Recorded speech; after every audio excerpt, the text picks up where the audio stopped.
الشيء المهم جدا هنا أنه منذ عام 1991 حاول الغرب أن يستفيد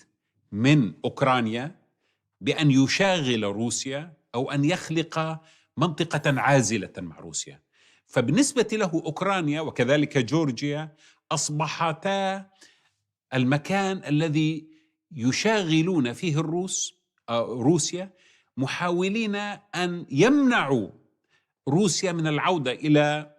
القوة الإمبراطورية السابقة المتمثلة فيما قبل الاتحاد السوفيتي أو القوة السوفيتية التي كانت أوكرانيا وجورجيا وكذلك كثير من دول أوروبا الشرقية جزءا منها.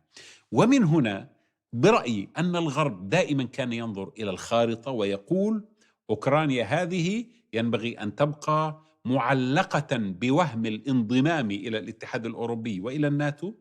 من دون فعلا أن يتم ذلك الانضمام، حتى تبقى روسيا في حالة تحفز بينما نضم بقية الجمهوريات السوفيتية السابقة وتصبح جزءا من الناتو. ولذلك لم تسارع